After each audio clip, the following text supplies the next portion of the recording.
Welcome everyone to the call.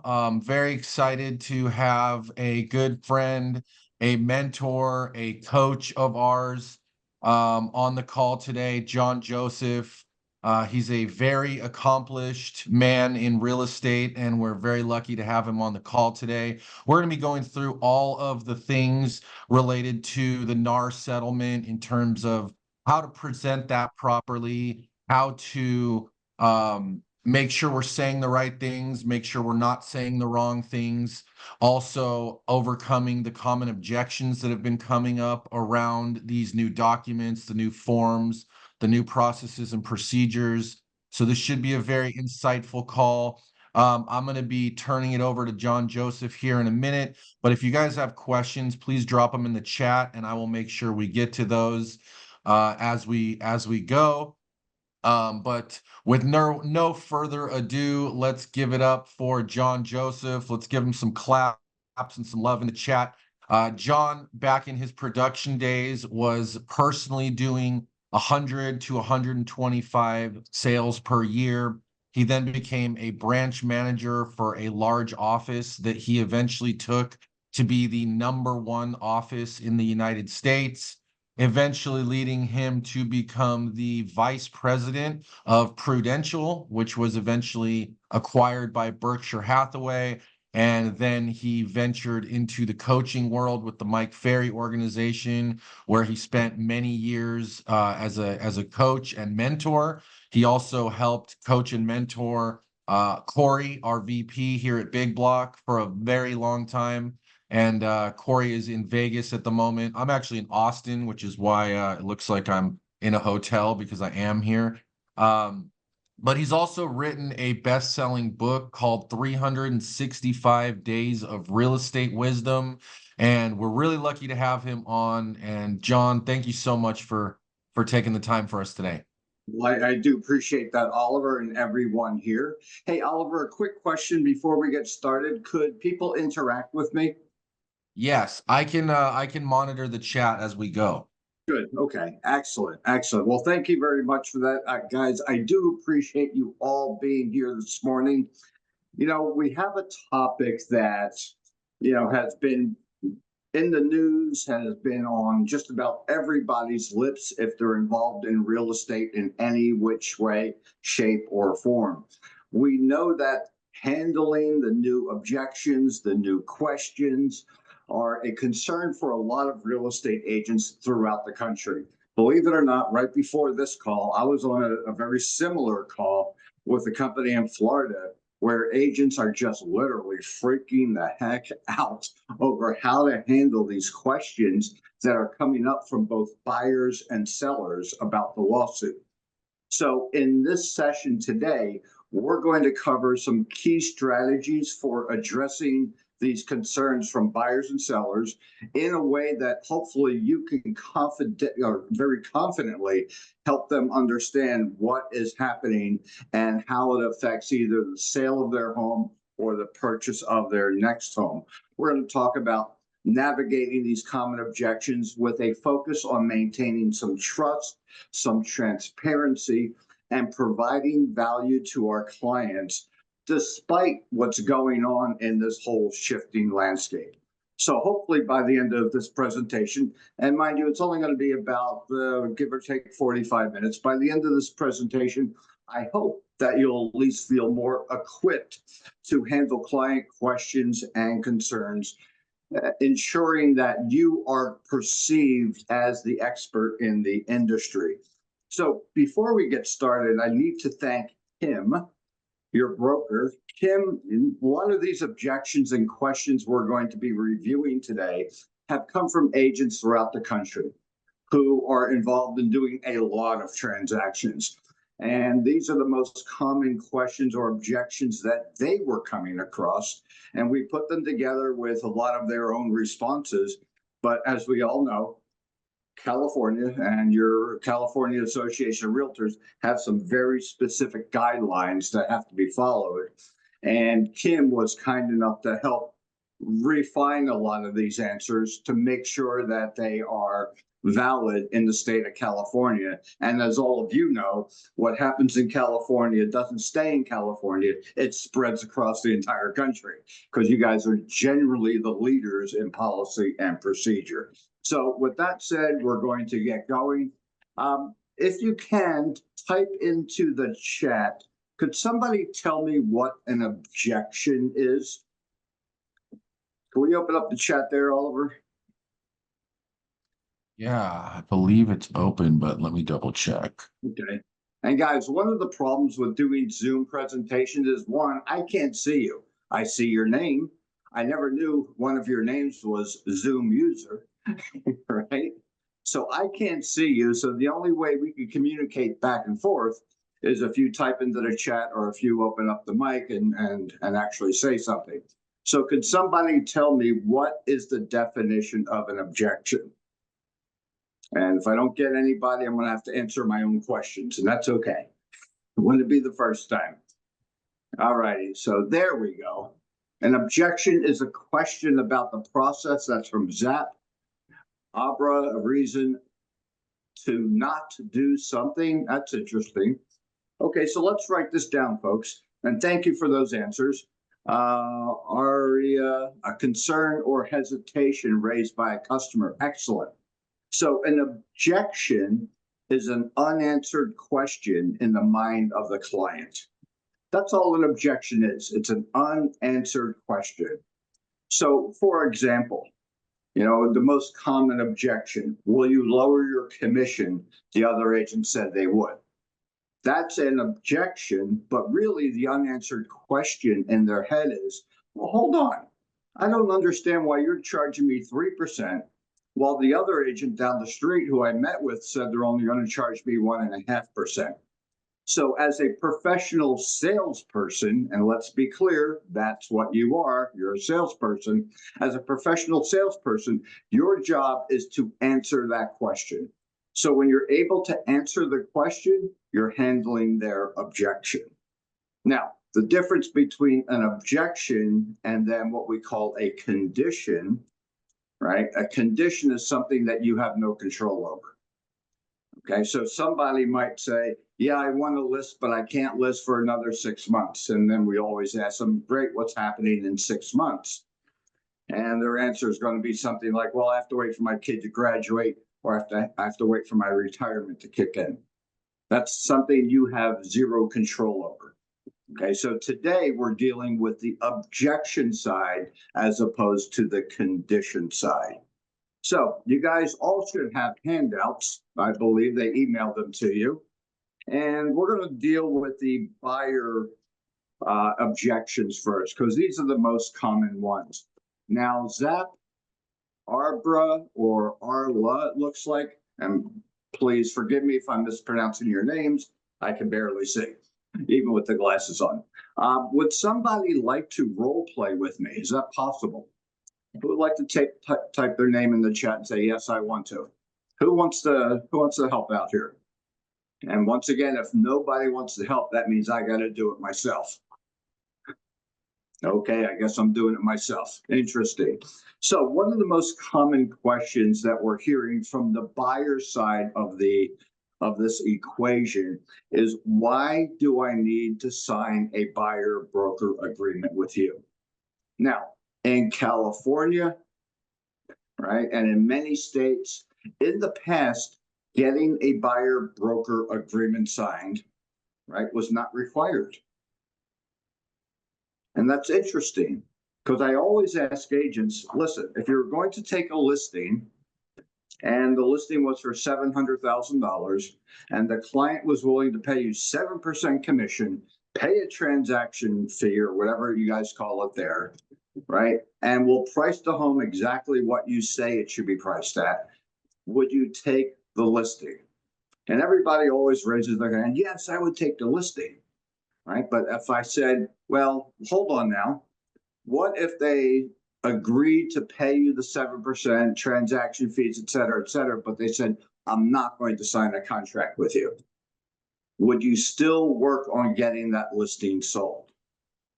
And the answer 9 out of 10 times is, well, no. And I always ask, well, why not? And the answer is always the same. Well, there's no guarantee of me getting paid. So it's interesting. Agents will not take a listing without having a contract signed, but in the past, they would take a buyer out without getting any type of contract signed. They would spend hours and hours and days and weeks and sometimes months, sometimes years showing 20, 30, 40 homes without any guarantee of getting paid, right? The nice thing about this lawsuit is that now our industry is becoming a little more decisive in what really has to happen and acting like more of a professional industry than just something we're kind of winging. When you're working with any type of client, buyer or seller, you now need to get a contract signed, right? Protecting your rights to get paid if you do your job properly. And if we think about it, what other industries get contracts signed before we start, right? If you go to meet with a doctor, they make you sign off all these forms guaranteeing payment. If you meet with an attorney, you sign an engagement letter guaranteeing payment, right? No matter what you do, any kind of real profession out there gets contracts signed to make sure the provider is getting paid. Well, with this whole NAR lawsuit, well, now it's benefiting you if you're working with buyers because there's a high likelihood that you will be paid if you do your job properly. However, buyers, and we're just going to talk about the buyer side right now, buyers do not understand why it's important. Because in the past, buyers thought, well, I'm going to go meet with Mary Lou Bick. She'll show me houses. And if she doesn't show me anything I like, I'm going to jump over to Johnny Pots and Pans because John might show me different types of houses. That, at least that was their perception. Now we're getting to the point where we're saying, and based on this NAR lawsuit, if you choose to work with me as your buyer's agent, I am going to do certain things, right? And you're going to pay me for that. Now, there's a lot of different ways you could get paid, but it's going to happen. Alrighty, so that's the good part about this NAR lawsuit, is that now you as a buyer's agent, much like a listing agent, you have to get a contract signed to ensure that you get paid in one way, shape, or form. We'll talk about that in a second. Now, let's understand something about objection handlers and the frequently asked questions asked most commonly by buyers. This is not only a way to answer their unanswered questions, otherwise known as an objection, but this is these comments or responses are a great way for you to better understand what is going on in the industry. So let's look at the very first one under buyer broker agreement objection handlers. And this is the number one question that comes up all the time, or objection, whatever you want to call it. Why do we need to sign a buyer's agreement with you? Right? The most common. Now, here's the response. You know what? I can totally appreciate you asking that question, Mr. and Mrs. Buyer. And there have been a number of recent changes in our industry. So watch, most people understand that there have been changes, and we're just clarifying that. Much like a seller signs a listing agreement with a listing agent to be exclusively represented by that agent, a buyer is also now required to sign an exclusive buyer broker agreement stating that we exclusively represent you in the purchase of a home. Now, this agreement outlines your rights as a buyer, the services that we offer, and the fees that we charge for those services. It's required that this agreement is understood and signed before we show any homes. Now, very simple, easy response. Here's something that's very interesting. I have a company that I work with in Connecticut. And one of the agents asked me, in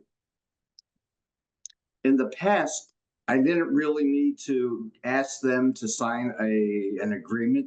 I really didn't need to outline what I was going to do for them. So what do I do now? Well, here's the cool thing about the NAR lawsuit. It is raising the bar, raising the standard for those people that work with buyers. You know, in the past, it was just, oh, you want to buy a home? Let's look at the MLS. We'll go look at a bunch of homes. And that was it. Well, now you're asking a buyer to pay you some form of money. Well, let's just assume it's 3% of a $500,000 home. So that's $15,000. You're asking somebody to pay $15,000 out of pocket, potentially, right? And they're going to ask, well, what the heck are you going to do?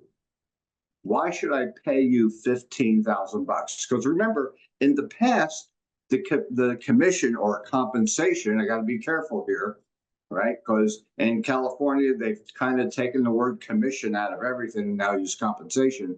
The compensation to the buyer's agent has been built into the price. Now it is being decoupled. All righty. So we have to be able to answer the question, why do we need to sign an agreement with you? And we're just making a very simple comparison. You know what, Mr. Buyer, if you were listing your home for sale, you would sign an agreement with the listing agent. Well, now you have to do the same thing as a buyer, right? We just need to keep it simple. So my folks in Connecticut, right, they're saying, you know, this is a little different for us. We're not used to this, and that's fine.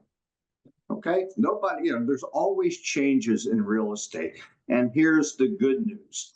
Changes create a little bit of discomfort for some of us, but that's where growth as a professional salesperson comes into play. When we feel uncomfortable with a situation, we get to learn from it, right? And we get to become a better salesperson in that regard. So there's an alternate that a lot of agents have come up with. And the alternate here is when they ask, why do we need to sign a buyer's agreement with you? It says, I'm committed to spending a significant amount of time and expertise to represent you as a real estate professional and help you achieve your real estate dreams. Now, I cannot make that commitment to you unless I know that we have an exclusive mutual agreement to work together. Like all professionals, attorneys, accountants, even your auto mechanic, we require a signed agreement before we can begin. So this is a great result of this NAR lawsuit. Those of you that work with buyers are now going to be more protected in ensuring that you get paid. Now, obviously, I can't see all of you and I can't see if you're raising your hands, but theoretically, how many of you, by a show of hands, have worked with a buyer for a while, maybe showed them 5, 10, 15 homes, and poof, then they ghosted you or bought with another agent, right? This buyer broker agreement will at least help reduce that exposure to that happening as much as it used to in the past. Okay, so let's look at the next one here. It says, I'm not sure if I'll be able to pay for your services. What do we do then? Another very common question that's coming up, because buyers aren't used to putting money out of their own pocket, right? They're used to it being built in the deal. They thought for sure the seller was paying for all of it. Well, let's look at this, because now we're telling them, hey, you might have to pay us $10, $15, $20,000 at closing in order for me to provide services. So here's the response, right? So I'm not sure if I'll be able to pay for your services. What do we do then? Hey, here's the good news, Mr. Buyer, is there are 3 ways in which we can get paid. You know, the first is some sellers will choose not to pay for our fees, in which case you would pay us at closing. That is a true fact. They might not like it, but it's true, and our job is to tell them the truth. Number 2, some sellers will pay part of our fee, and you will only be responsible for the balance of that fee. That happens. I see that all the time with my clients, right? The sellers might say, okay, we'll pay 1% towards the buyer's agent's compensation. But if your buyer broker agreement says you're going to be getting paid 3, right, then you have to go back to your buyer and they will be responsible potentially for that other 2%. Okay, so the good news is there are three ways. Some sellers will choose not to pay our fees, in which case you will have to pay us at closing. Some sellers will pay part of our fee, and you will only be responsible for the balance. And third, some sellers will choose to pay all of our fees. Now, these are the three options. And we're laid them out very simply and very directly so buyers understand the way this is going to work. It goes on to say the good news is I'm going to make sure that our contracts are clear about who's paying the commission and how much. I'll also make sure you know how commissions are paid for each listing even before we look at it. That way you can decide which homes you want to see based on price and commission. Now, let's talk about that last paragraph because there's a lot of questions about it. So the good news is I'm going to make sure that our contracts are clear about who is paying the commissions and how much. So what your buyer broker agreements, right, are going to outline the commission that you charge. And I'm hoping that you are all putting down 3%. Because let's be clear about the way this whole NAR lawsuit worked out. If you put down 2%, you're going to charge the buyer. But let's say you're selling a new home and the new home check is going to pay you 3%. You can't collect the difference. The only thing you're allowed to collect is 2% because that's what you've contracted for. So let's make sure your buyer broker agreements, you have 3% written down. So when it says our contracts are clear about who is paying the commission, at least in your buyer broker agreements, as of right now, it is saying that you, Mr. Buyer, Miss Buyer, will be paying the commission. Okay. It goes on to say that, well, let's continue on with that point. In some of your contracts, and this is the way the industry is starting to morph itself, and it's kind of against what we were all taught years ago, is that a lot of agents on the instruction of their buyer are putting into their purchase contracts that the seller will pay X% of the sales price as compensation to the buyer's agent. So there's another situation where the contracts are going to be clear about who is paying what. Now, we all know, right, if we put in the seller is going to pay up to 3% of the buyer's compensation for their agent, right, the seller will most likely counter with something like 2 or 1%. So once again, the contracts are going to be clear about who is paying what. Now, let's think about this in reality. You have on your buyer broker agreement that you want 3%. The seller comes back, right, and says, you know what, we're only going to pay you 3 or 2%. I know you put in 3, but we're not paying 3. We're going to pay 2% towards the buyer's agent's compensation. Now, you, as a real estate professional, right, you get to make a decision here, right? You get to decide whether you're going to hold your client, you're going to hold them responsible for that 1%, or do you waive it? Or, as I'm telling most of my clients, split the difference with them. They were expecting to pay 3. The seller's only going to contribute 2. There's 1 left over. It's up to you what you want to do. I'm telling most of my clients, hey, listen, Mr. Buyer, Miss Buyer, I know it says that you have to pay the difference, but here's what I'm going to do for you. I'm going to split the difference. Instead of you paying the other 1%, and let's assume a $500,000 sale, instead of you having to pay $5,000 at closing, all you have to do is pay me $2,500. So it's totally up to you as to how you want to handle that.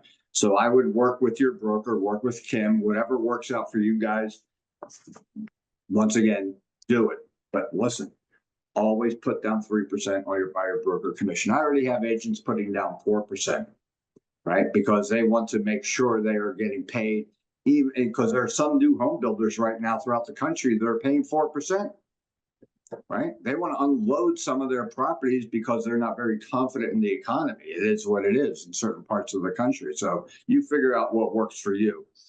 This goes on to say, I'll also make sure you know how commissions are paid for each listing, even before we look at it.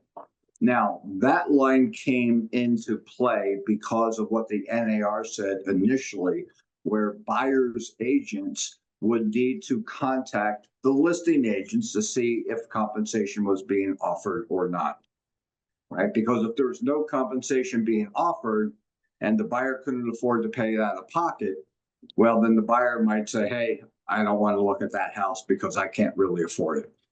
Okay. Here's the good news about all of these objection handlers or frequently asked questions. Modify them as you need to. This is not etched in stone. Okay. But the whole concept is that you understand what's happening so you can answer the client's questions in a very transparent way. All right, let's look at the next one. Why should I pay you when I could go directly to the listing agent or another buyer's agent? Right? And like always, we just repeat and affirm. So, why should you pay me when you go directly to the other agent? I appreciate that. All realtors, including other buyer's agents and listing agents, are required to get an exclusive buyer broker agreement signed by their buyer, outlining how they will be compensated for each side of the transactions. Listing agents must get the agreement signed even before they show you their listing. Remember that the listing agent represents the seller and has a fiduciary responsibility to their seller and not to you. So there's no guarantee that working with a listing agent will save you any money. Now, as your agent, I have a 120-point plan to help you get the best home you could afford. I will represent you and look out for your best interest in the transaction.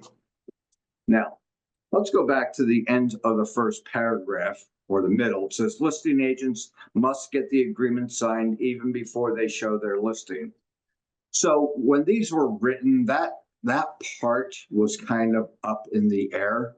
But what we do know now is that listing agents can show their listing to a potential buyer without getting a buyer broker agreement signed, because the NAR looks at it as, well, that's the listing agent doing work on behalf of the seller.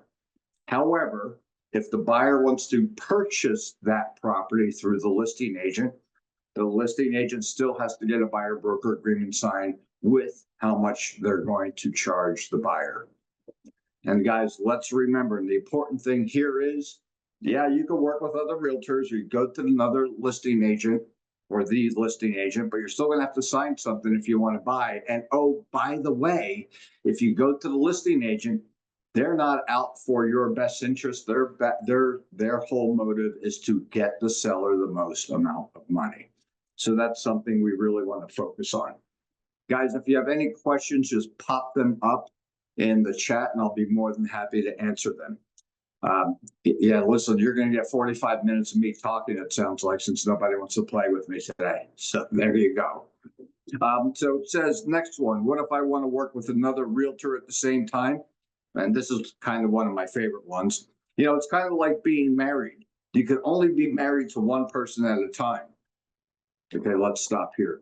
I couldn't use that line in Utah.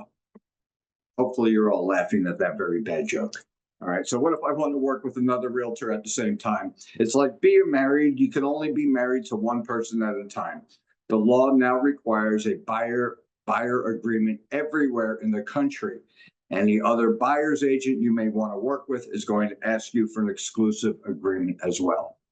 Very straightforward. Okay.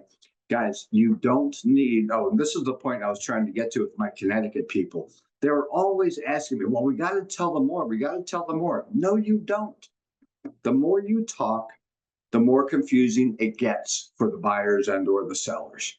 So keep your responses tight, short, and clear, right? We just have to give them the information to help them be able to understand what's happening. You don't need to go into these huge discussions, right? One of the things that we've learned over the years, and listen, the company that I was running, we used to have about, we did 15 to 20,000 transactions a year. All right. And when I was coaching a lot of those agents and managers, one of the things that we learned is the more people talk, the more they talk themselves out of a deal. Okay. So let's not go into these long responses with buyers or sellers. Okay. Can we please get a copy of the objection handlers? I thought, Sophia, they sent them to everybody. Oliver, can we make sure everybody gets a copy eventually? I was just gonna say that we're gonna send that out along with this video, so you'll get a copy of the video to reference back to, along with all of the objection handlers. I guess that's why nobody wanted to role play with me. They didn't have a copy. That's okay. It happens. No big deal. All right. The next most common question from buyers, and let's be clear, guys, the buyer side has the most questions as opposed to the seller side, which is pretty quick. Okay. Let's see. The next one from buyers. I really don't feel comfortable signing an agreement like this. And I love this response. This came from one of my agents that does about 400 deals a year, right? And she has about 5 buyers agents that she has to coach. And here's the response. So you don't feel comfortable signing an agreement. I could appreciate that. I've discovered if someone is uncertain about signing this agreement, it usually means either I haven't answered their questions to their satisfaction or there's something they haven't told me. Is there something that concerns you that I haven't covered today? And 9 out of 10 times you're going to get, well, no, right? You have to remember, prospects, clients are told by the internet, by their family members, by Uncle Joe to give objections, right? That's how they feel as though they're part of the process. Yeah, Okay. I really like what you said there, John, especially about tying it back to flushing out any questions that they do have, because most of the time, if they're not wanting to sign it, it's generally because, like you said, they still have unanswered questions.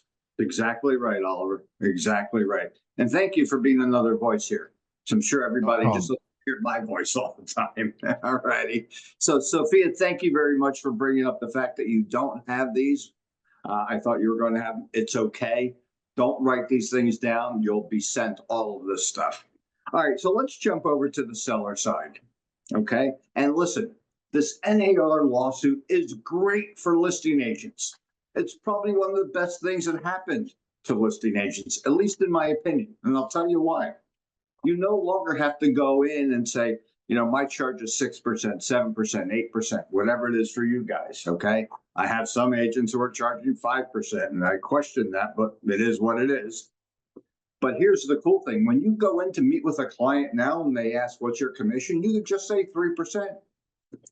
You don't have to. The way this whole NAR lawsuit came about is they wanted to decouple the commissions. The listing agent charges for what they do to their client. The buyer's agent charges for what they do with the buyer's agent or with the buyer, right? So watch. When you go in for a listing presentation, now you could say, my listing commission is 3%, 4%, whatever it is for you, okay?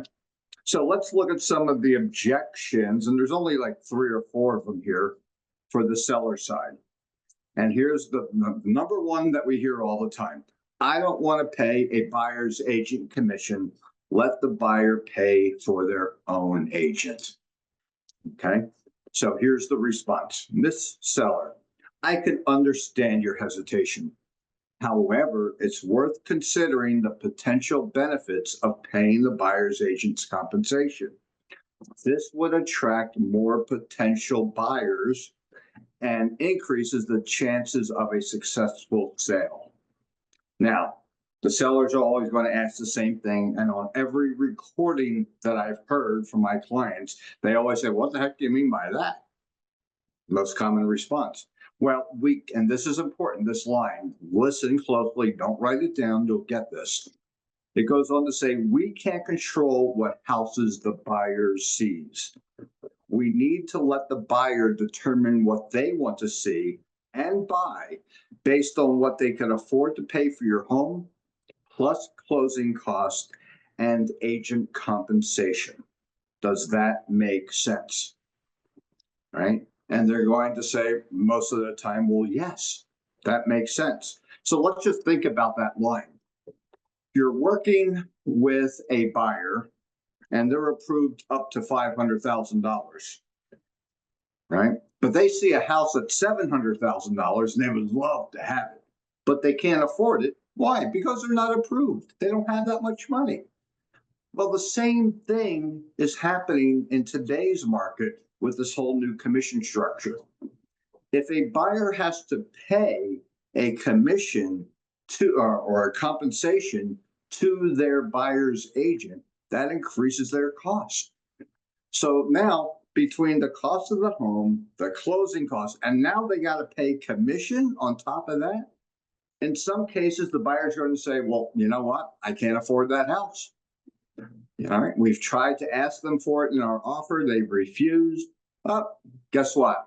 The seller has just lost out on a potential buyer.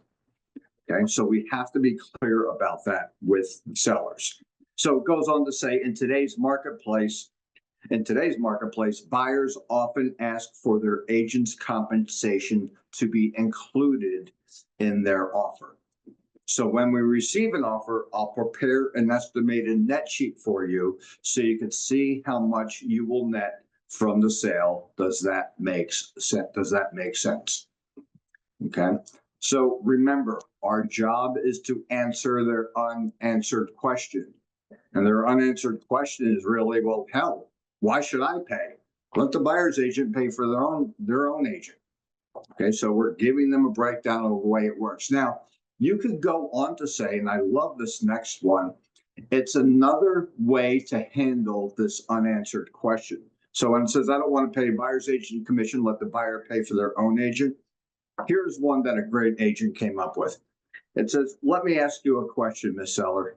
When you go to buy your next home, and let's say they're moving to Arizona, when you go to buy your next home in Arizona and two similar homes are for sale, both for $700,000, and the first home includes a buyer's compensation in the deal, and the second home does not, and will require you to write an additional check for $21,000 at closing. Which one would you most likely buy? And look, most likely you're going to say, well, the first one. And we're going to ask them why. And the answer is easy, because I don't want to have to lay out an extra $21,000. Exactly. Don't you think that most buyers would think just like you? And they're always going to say yes, because what are they going to say? No, I'm the only one that thinks like this. They want to be right. So yeah, they're going to think like me. So just to make sure you're aware, it's pretty common for buyers to request that their agent's compensation be included in their offer. So when we receive an offer, I'll prepare an estimated net sheet for you so you can see how much you will net from the sale. Does that make sense? Okay, good. Oliver, you're shaking your head. You like that one? Yeah, no, I really love what you said there, because I think just putting the example back in their shoes, like you did there, of, if two similar offers came in and one was $20,000 more, which one would you take? And we all know what the answer to that question is. It's a great way to kind of make them really see the light without being argumentative or combative. You're really staying on their side as an advocate and just making it more of an example and letting them answer their own question. And Oliver, you bring up a great point. One of the rules of real estate that I always teach is that selling is not telling. Selling is asking questions. That's what selling is. We don't tell people stuff, right? We ask questions, and every one of these responses are all question based. Okay, so when we're asking questions, we get the client involved in the process, and they end up answering their own objection or their own question. And that's the beautiful thing. You don't have to sell them; just ask questions and let them sell themselves. It's a beautiful way to do business. Yep, we're getting some thumbs up on that too. So if you guys like it, give them some thumbs up. Ask any questions in the chat, and we'll keep it moving. But really good stuff. Thanks, John. Good. Yeah, guys, I'm just listening to my own voice. So if you like it, do me a favor, give me a thumbs up, a smile, or something. I love Zoom. It's so fun. Here's the next one. Why don't you pay them out of your commission? And when I first heard this one, the hair, well, whatever hair I have, went up on the back of my neck. It's like, how dare you take it out of my own commission? But let's think about this. So they're going to say this to you. Why don't you pay them out of your commission? You know, Miss Seller, do you see the value in what I have to offer? And most of the time they're going to say yes, unless you did a really crappy job. But they're going to say, well, yeah. And do you feel my process for selling homes would get you the results that you want? Well, yeah, I think so. And do you think I could sell your home? Well, yeah, of course you can. Well, my fee for my services is X%, whatever that happens to be, whatever you charge. So let's do the right thing and sign the contract so you can move to wherever they're moving to, Arizona. Guys, we're not going to get into an argument with them. You will never, ever win. Okay. Just ask the questions. Do you see value in what I have to offer? You feel as though I can get your home sold, right? The fee for all of that is this, and that's just the way it goes. Listen, when you go in to see a doctor, you want to get healed. You have a problem that needs to be fixed. They have a price. You don't even know what the price is, right? But you're at the doctor because you believe that doctor could do the job. And you're going to pay whatever it's going to take. Your insurance company is going to pay, and then you're going to pay some too. Same thing here. This is what I do. Do you feel as though I could get your home sold? And if the answer is yes, boom, here's my fee. All right. We don't need to get in a big old discussion with them about it. Now, here's something that's interesting, and this is both for the buyer side and the seller side. You know, we don't want to be meeting with a client for hours on end. Right? Listen, let's be clear. They're not looking for a new friend. They have their own, right? They're here. They're meeting with you because you are supposedly the professional. So the question becomes, how do you help them understand your value without just talking at them for 2 or 3 hours? And the suggestion, okay, and we've been teaching this for as long as I've been in real estate, is if you're going to be meeting with a seller, you should be sending them a pre-listing package. And that package contains information to help them understand your value. It also includes the contract so that they can read the contract before you meet with them. That way, when you meet with them, you're not there for an hour or 2 hours or 3 hours with them. A good listing presentation only takes about 20 minutes. That's all it does. So send them as much information as you can up front before you meet with them to help them understand your value. That way, when you are meeting with them, you're only dealing primarily with their questions and any issues they might have. So you could actually close on them and get the contract signed. Go ahead, Oliver, you're back in. Yeah, I'm back in. I just wanted to kind of touch on that as well, because I do agree that sending out kind of a pre-listing package, or whether that's via email or mail or however you want to do it, is really important. But what do you recommend we put in there to kind of pre-frame a lot of this and lower Excellent. the amount of objections we'll get at the listing appointment? Yeah, it's interesting, Oliver. When you use a pre-listing package and you're really good at your presentation, sellers will sign the contract 37% of the time, even before you show up to the house. It's a beautiful thing. So what should be included in this pre-listing package? It should be, well, of course, the comps, right? You should have your comps in there. You should have all of the steps that you take as a professional salesperson to get someone's home sold.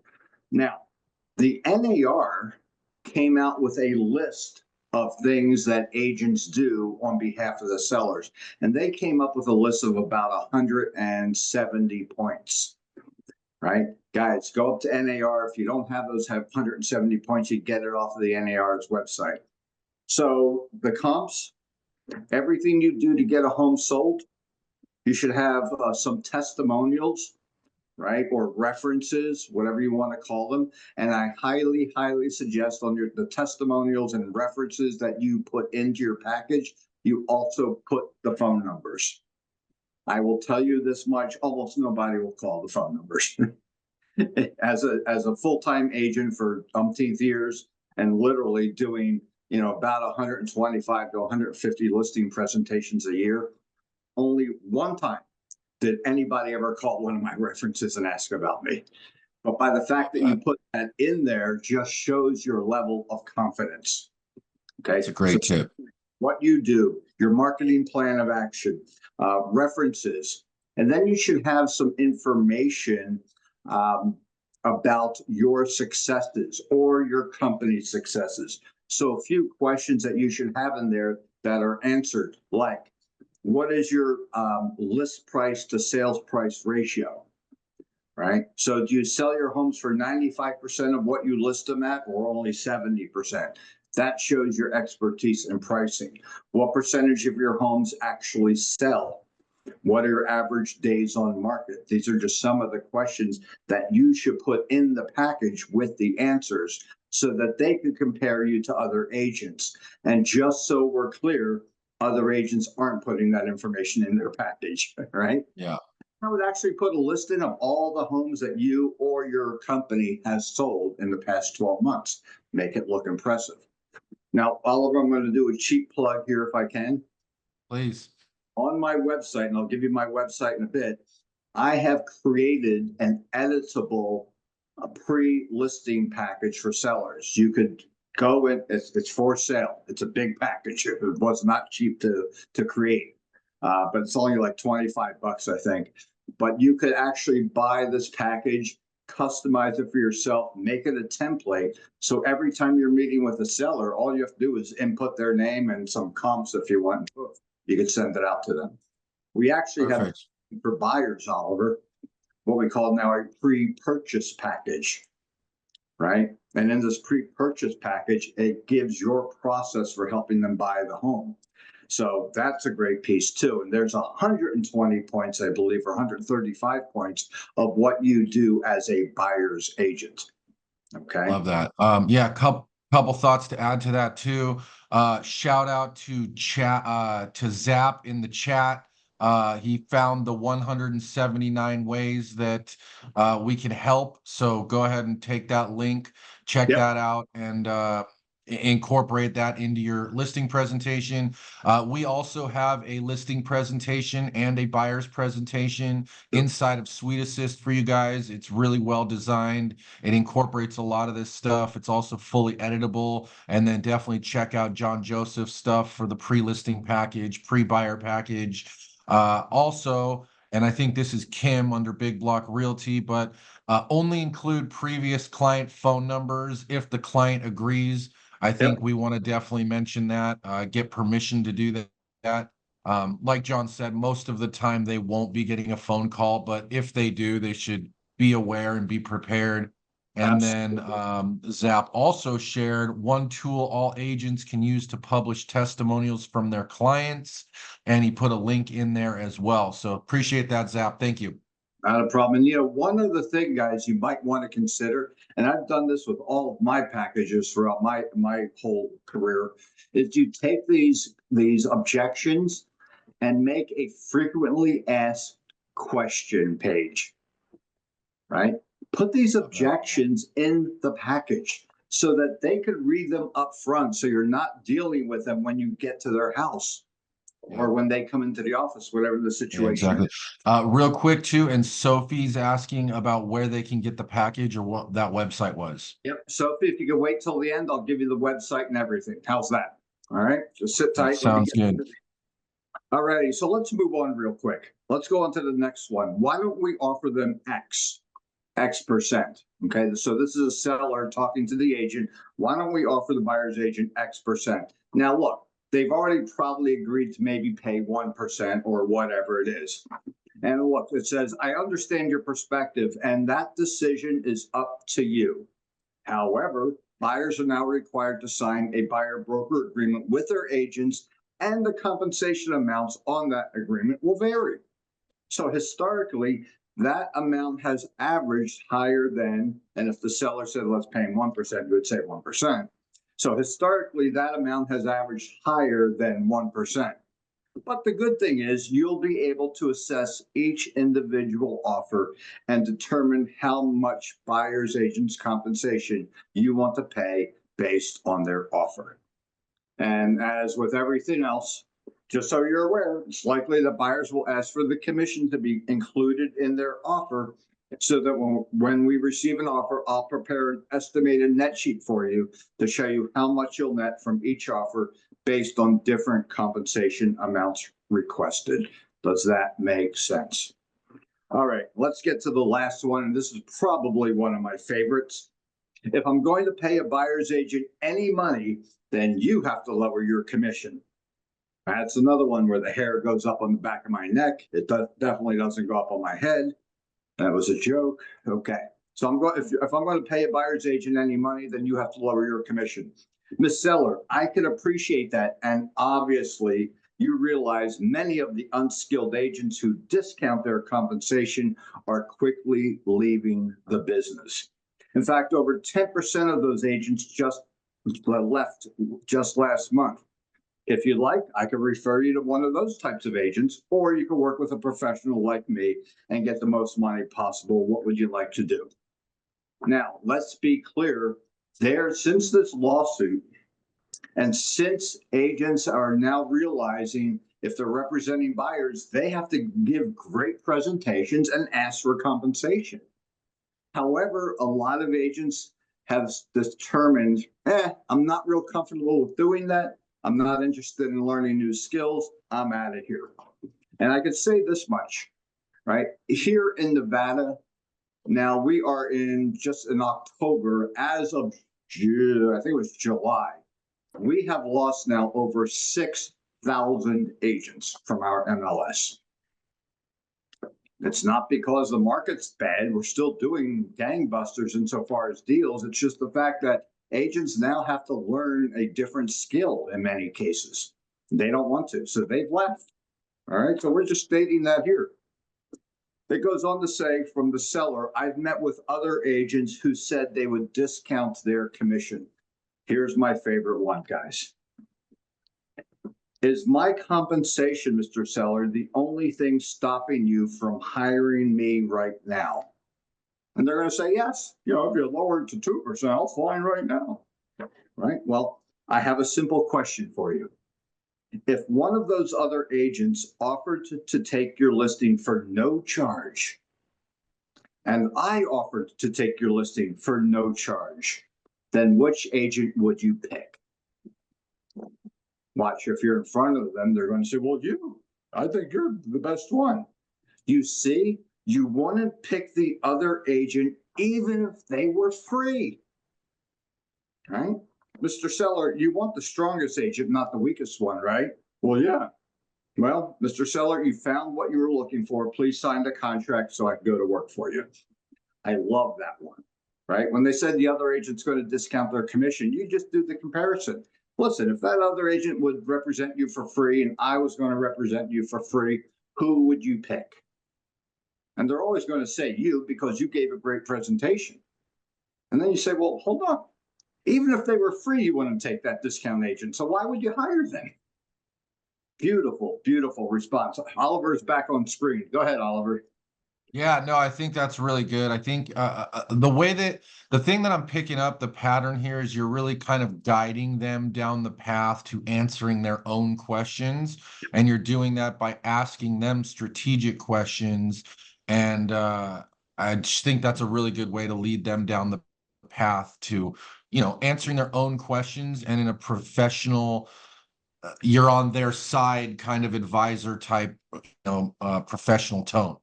Yeah, we're not here to argue with them. We're not here to fight with them. We're not here to make them wrong. Everything here is nothing more than asking questions to help them answer their own question, as you just said, Oliver. It's exactly what we're trying to do. Okay. Yeah, I love that. Alrighty. So that's what we have for both buyer and seller. And it looks like by the clock, we're just about on time here. Real quick, let me type in.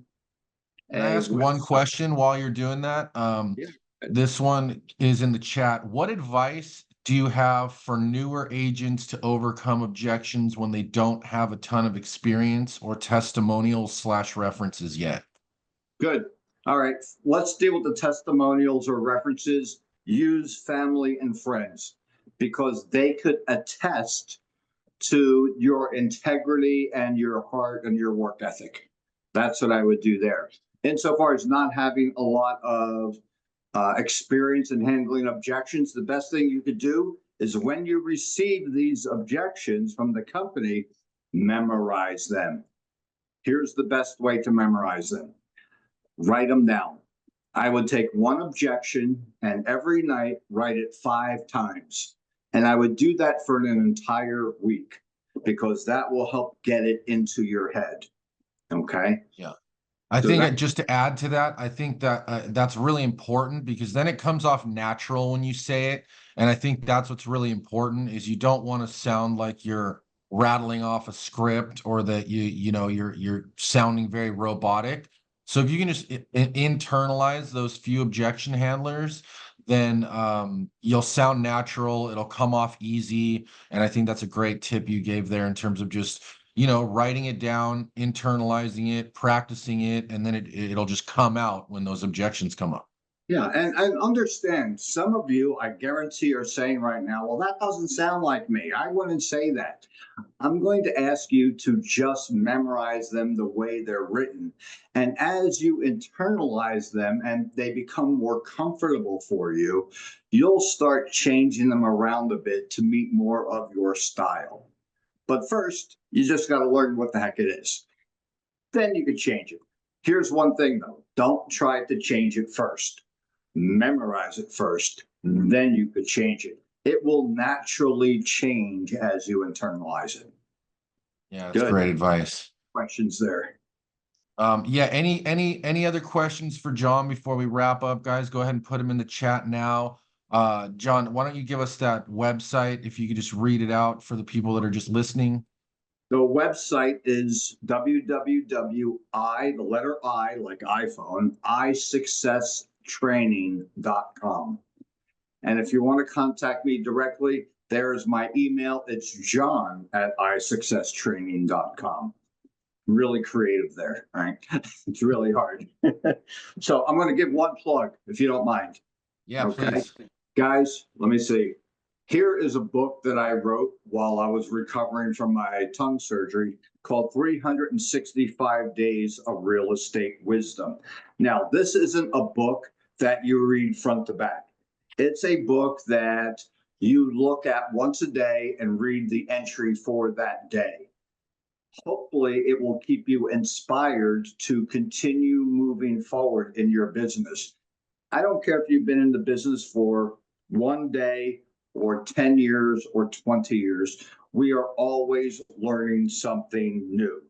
So I'm just going to read an excerpt from today. And here's the quote. OMG, the year is almost over. Are you on track with your production goals this year? Do you realize that there are only about 60 workdays left in the year to get a transaction in escrow and closed? If the average closing in a normal market takes about 60 days or so to close, that means any new deals must be in escrow by the end of October to close by year end. So the questions become, how many additional closings do you need to put in escrow before October 31st to achieve your goal? How many listing or buyer leads do you have? Can you call them this week and book an appointment with them? Third question, what actions must you take to get more qualified listing or buyer leads? Do you have to increase your skills, your lead generation efforts, presentations, or what? September and October are for getting transactions into escrow. Many transactions started in November and December set you up for a powerful first quarter next year. Yeah, next year. Can you believe it? Right? Yeah. I love that. I love how that just refocuses you every day. I like how it's question based also, just asking, where do you need to get the business? What do you need to do? What skills do you need to work on? What do you need to develop? And I think that's really great.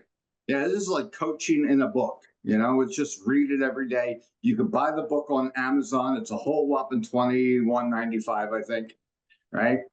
It's an easy purchase. Guys, thank you very much. If you have any questions, email me at john@isuccesstraining.com. Go to the website. We have some podcasts up there, miscellaneous other stuff you can check out already. And with that said, Oliver, anything else we need to cover? No, very cool. Again, just really appreciate you taking the time to do this with us. We will send out the objection handlers and things like that so everybody has them. So we'll put them into the back office with the video of everything. And really appreciate your time and everybody on the call. Let's finish the year strong. Let's keep pushing, keep doing what you're doing, and all the best. Thank you, guys. Listen, have a great day, and let's go book an appointment today.